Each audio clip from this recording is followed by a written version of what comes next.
Hello, welcome. Well, hello. I feel so welcomed by you right Welcome. now. Thank you for Welcome, Anne. welcoming me. Oh, and welcome to Thanks you. for being here.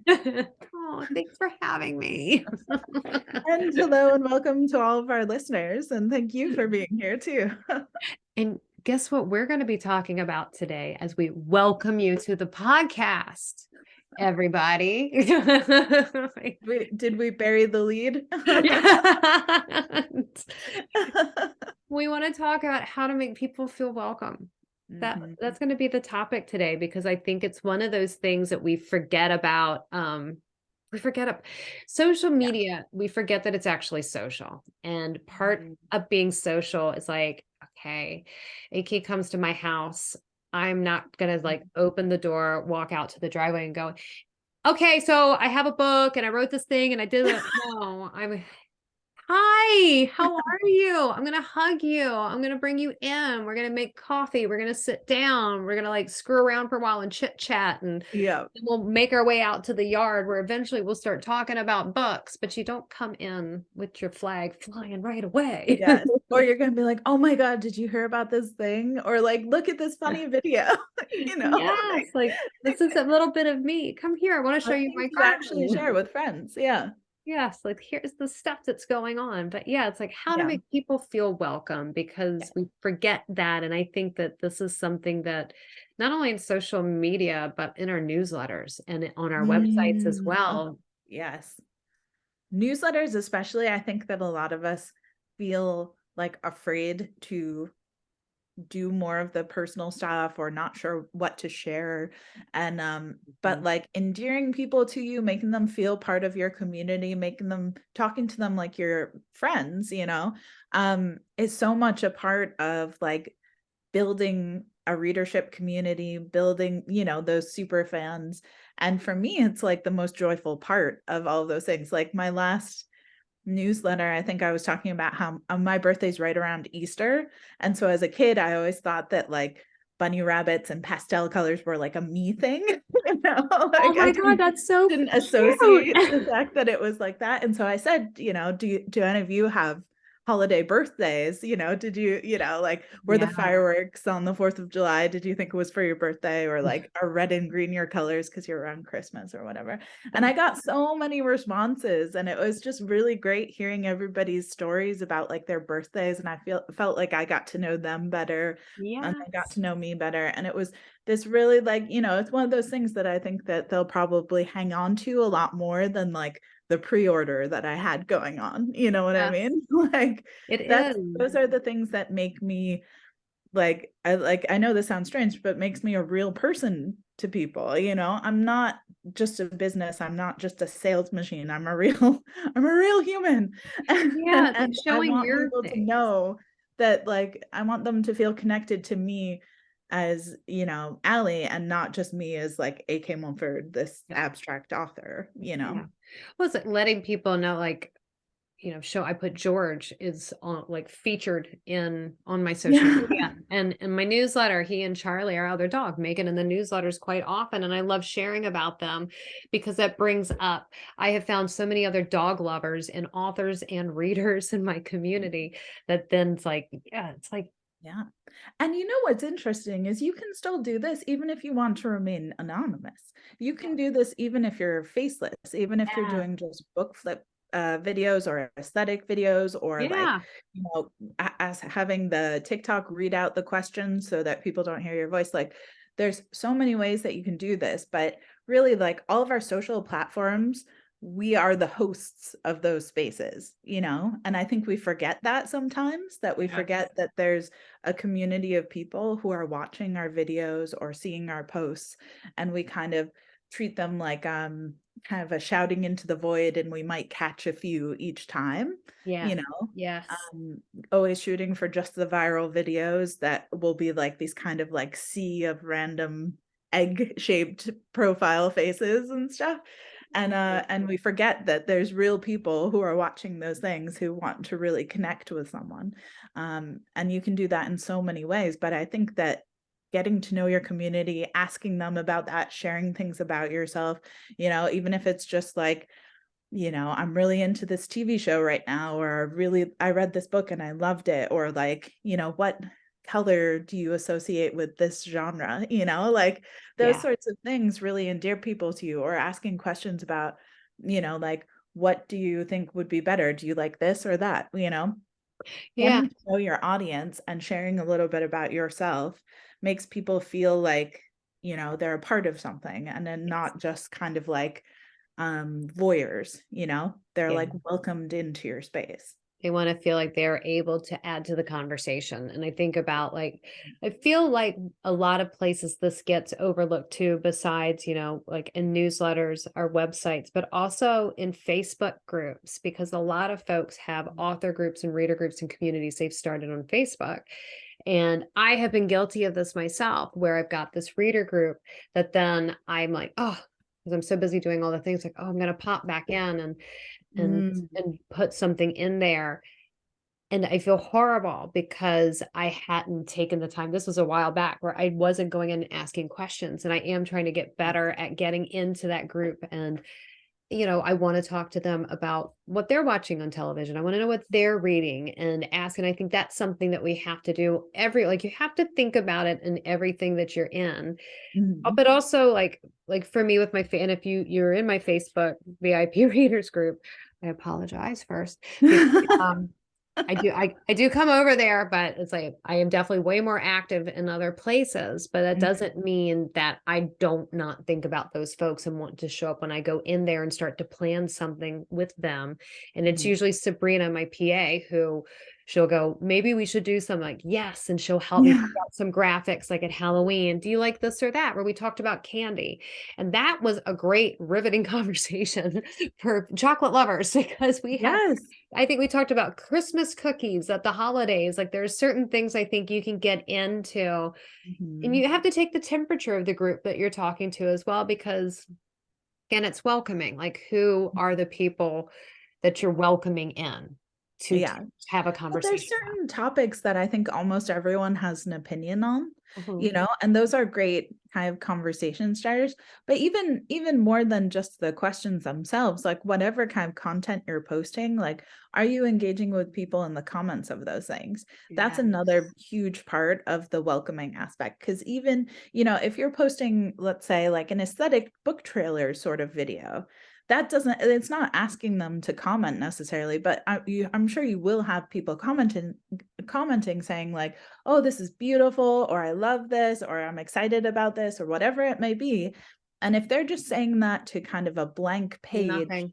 where Yeah. nobody's replying to them, nobody's kind of engaging with them, nobody's telling them how excited they are to share this story with them, all of these things, that they're not going to keep commenting, because they're not saying it to anyone at that point. Yeah. So even if you don't want to show your face, you can still be replying to comments and still be talking to people and making them feel welcome in that space. Because, there's people on my TikTok that I talk to every day through the comments of my videos, Yeah. you know, even if And it's just like leaving emojis, we're engaging exactly. with each other every single day.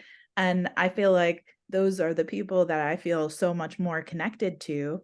They're the ones who say, like, if you write the phone book, I'll buy it, versus the ones who you kind of are not as close with and not engaging with as much on my platforms that I don't, I'm not as active on. Those people are kind of like, well, I might catch them with an intriguing post, but I'm never going to see them again because they're not going to keep coming back. Right. Yeah. So that's that kind of like welcoming thing. And also, I feel like another important part of welcoming people into your space, and this is kind of like engagement 101, and Mm. this very important, is that you need to make sure that you're including everyone in your conversations, so like all of your audience. So I make a lot of content that is about being an author, that is very like authors will see and be like, oh my gosh, yes, me Yeah. too. Yeah. But I'm always very conscious when I make that content that it will still be funny and relevant to someone who's never published a book in their life and just is a, reader and coming into the space and seeing it, because Yeah.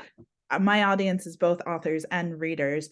and I want all of the content that I make to be relevant to all of them. They all understand the joke. They all are in on it, you know? And I think that sometimes when we make content, we're not really sure who it's for, and we might be isolating a huge chunk of our audience.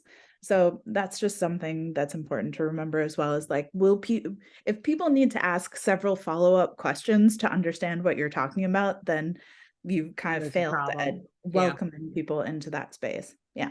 Yeah, you've gotta look at your marketing and your comms. Have a think about your delivery because Yeah, if you they gotta don't get to the understand point. you're talking about a book, if they don't understand that you're talking about being an author, if they don't understand and you have to like have follow-up explanations. And I've definitely had that happen before where I thought I was being clear, but I might have got the like hook or copy or something a bit muddled. And then I had to explain myself. And I was like, this is a clear example of what not to do. You know, this was an Yeah. engagement fail for me because people don't understand what I'm talking about, you Yeah, know? that is we all have learning moments. Exactly. Yeah. To So explain. things like that I think are really important. And also, you know, making sure that people feel like encouraged to comment, to engage, to be there, that you appreciate them being there. Yeah. Um, you know, like that's I think part of the community building aspect, you know, is that I'm always trying to there's like a handful of people who are always showing up. And those are the people that I'm kind of like the core people I'm making content for. And then I'm always welcoming more people into that, you know, so it expands from that kind of core group. So I think it's helpful when you're creating content like you would for a friend, you know, Yes. Yeah. even if it's a book flip video, like there's ones that you will probably make because your friend would go like, ooh, you know, like that looks awesome. Those are the things that I think are really important when you're creating content, is that people feel like they're involved, you Yes. know? Yeah. And I think like just being like again coming back to the welcoming too is, getting into the comments and chatting with people. But even I think too that if like I think about my newsletters and engaging with people that email you sometimes, but also being mindful of your energy because there are going to be times that when you might have a video that takes off. And Mhm. yes, that there's going to be a lot of comments that are going to happen, and you might feel like you have to. No, like if it starts to take off, do what you can until your energy Mhm. runs out, and then just let it do its thing. But as Yeah. far as that core every day when you're posting and you've got people coming, like try to always have time set aside in that 24 hours after you post to go back and engage with folks. It's Mhm. always going to be rule of thumb, and not everybody can do this, but if you can hop on it as soon as possible. With TikTok, we always say to wait at least an hour because you just want to let the video get out there and start doing its magic before you come back and check on it. But check back after that hour or so and just start looking to engage with people that are commenting. But Yeah. don't kill yourself if it starts to go Yeah. viral. Be I think forgiving. my method usually is I'll post a video and then I will reply to all of the comments you know, however much long before, you know, but that happened overnight and things like that. Like I Yeah. post a video in the morning. And so then I go through all of my things and reply to all the comments and stuff from overnight. And by the time I like refresh the page, that video's already has a few comments on it, and I'll reply to those and then turn it off and go away for, you know, a few hours and then come back in the afternoon and reply to some more. But if it's a video that's taking off, usually like it's like the first day, the first like few dozen that I reply to. And then if it's like an intriguing or new question, you know, or something that I haven't, you know, replied to or answered yet, then I will reply to those as well so that people can find the answers in the comments. But if it's just like a bunch of people leaving emojis or things, you know, I won't engage at that point, because if it's, you know, thousands of comments, it's just too many to keep up with. So, Yeah. but I think being around, especially for like the videos that are more intimate with your kind of circle of people who always show up, you see a lot of creators will just reply to the first hour of comments and then kind of move on to the next thing. So it Yeah. really depends, but seeing that you're active even on the first few dozen is really important to people. And also it might answer questions that will help you sell books too, you know, because Yeah. some people might say like, where is this available? does it have this? What's the spice level? Like all of those things. So if you can get in there and answer those questions, that might be the difference between you selling a book or not too. So Oh, and also, and this is like an advanced level tactic in a lot of ways. People ask you a question because I know for me, after a while, and I forget this gem is a part of TikTok because I get so tired of typing back text, like, because I'm a very excited person. It's better. I'm much better one-on-one than I am in the comment section, but I want to get in there and be like, yeah, me too, and like convey my energy. But you Mhm. can do that by doing a video reply. So if people are in your comments and you're just like, I don't have the energy. Just hit that video and you can reply that way, get your information out for that person. And then it comes out, it's another video that's coming into your feed, but then it's also people are seeing it pop up. So it's just another chance for you to show up in front of people.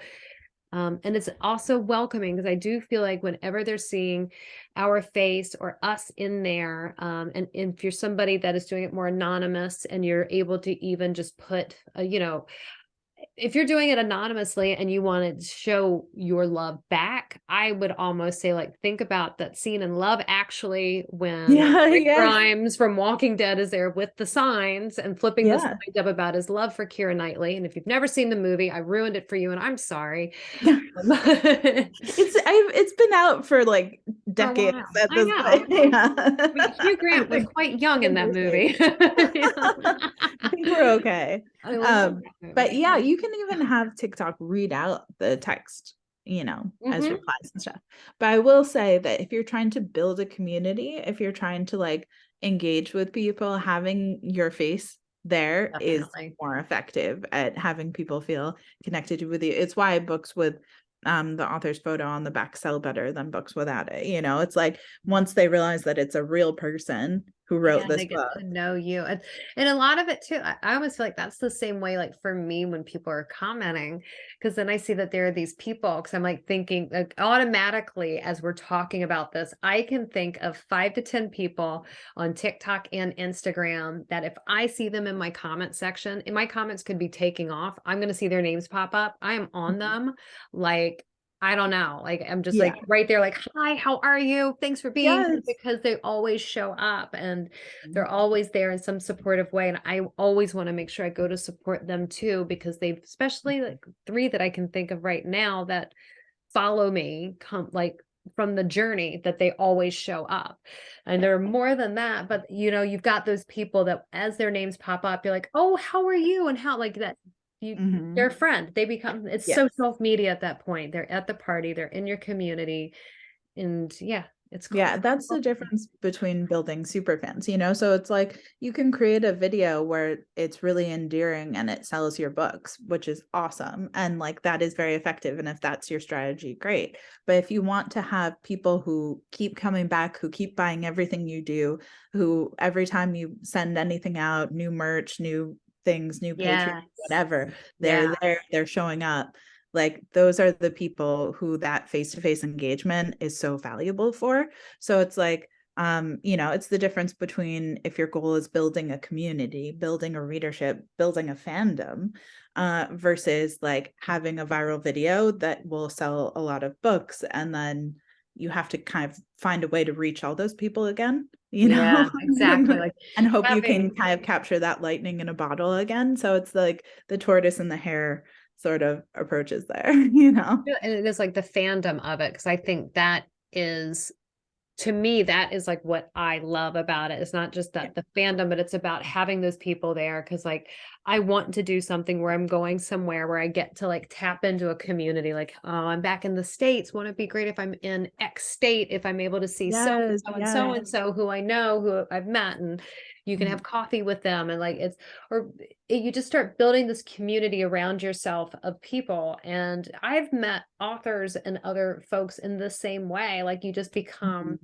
there's just like it's the social of social media. You actually Yeah. have to lean into it and think about how there we go. There comes the sun again. Like obviously there's something I'm supposed to be doing right now as well as like in the last podcast we recorded, you guys, because all of my days keep happening. Um, But yes, I think, it's welcoming. like both methods are valid, but it's just something important to be aware of because I do see authors who don't have their face on and don't try and, do any sort of engaging, like, the community, getting to know, and it's more of the kind of, like, um, consistently trying to post things to get people to for those viral videos. And like, that's awesome, and it can sell a lot of books, but it usually doesn't lead to that kind of level of community Yeah. that face to face does. So it's kind of like that trade-off, because I think Yeah. some aesthetic videos do really, really well and people can like sell a lot of books that way. But for me, I find the videos that it's my face and I'm talking tend to sell a lot more of the like signed book plates and signed books, and people want to come Yeah. to the signings and buy the merch and join your Patreon and like all of those things that kind of bolster you, Yeah. and buy the books, of course, too. So it's like there's a lot more like diversity of income with Yeah. a community of people that actually care about you and want to support Yeah. you, uh, Exactly. instead of just being like, ooh, that's a gorgeous cover and I want to buy it. So that's something that I'm always thinking about as well, is like how many different kind of streams of income I have coming in. Like that's a Mm, very indie way of thinking. And so having like, and also just wanting to provide good content for a community of people that I've built. that is Um, everything right there. Yeah. so, Loving that. but I know a lot of people don't have the time or energy for that. They probably don't even want fans, like they don't want Or to to write. manage a community of people. They just want to like write awesome books, put them out, market them, and then write the next book. In which case, like that kind of more Yeah. engagement strategy of like book flips, aesthetic videos probably works better for them. Yeah. So we're not knocking either way, Yeah. you It's know. whatever's gonna work for you and where you feel comfortable at And the either way, time. you still need to make people feel welcomed onto your page. You If you do. want them to follow you and stick around, you Yeah. need to make people feel like they want to keep showing up. And before we wrap this up, I'm actually going to make you tell us you've got an event coming up in Australia soon where you could meet some people if they're listening face to I face. do. They I could mean, swing I by your think this will booth. probably, it might even be out by then. Who knows? But yeah, I will be at Rare in Melbourne. In Melbourne. Melbourne. And when is Yeah, that one? it's the 19th to 23rd of April. Nah, 21st to 23rd of April. Yeah, in Melbourne. there we go. So if you Yeah. guys want to see AK Mulford and I'm looking a case of forward to books, it. It'll be really fun. Yes. they'll be there Yeah, I'm excited. and they'll make Anyway, you feel yes. welcome. Yes, I'll make you feel welcome. You're always welcome with me. Oh, well, that's what we've got. So that's you guys how to make people feel welcome. And if you have stumbled on a way yourself, or if you are automatically and organically making people feel welcome because that's just who you are, we'd love to hear about it in the comments in YouTube Yeah. or Or wherever. are there any pages that you follow, any accounts, any creators that make you Mm, feel really welcome, that you love turning up on their pages and interacting with them? Like, yeah. And I we would want love to to know know. about all from Facebook, like any of the social media platforms, newsletters, like what is it? Like what is it that makes you feel welcome? What is that thing? Mhm, Tell mhm, us. We yes. want to know. We're nosy. That's it. That's us I this know. week. Yeah. We'll talk to you next week.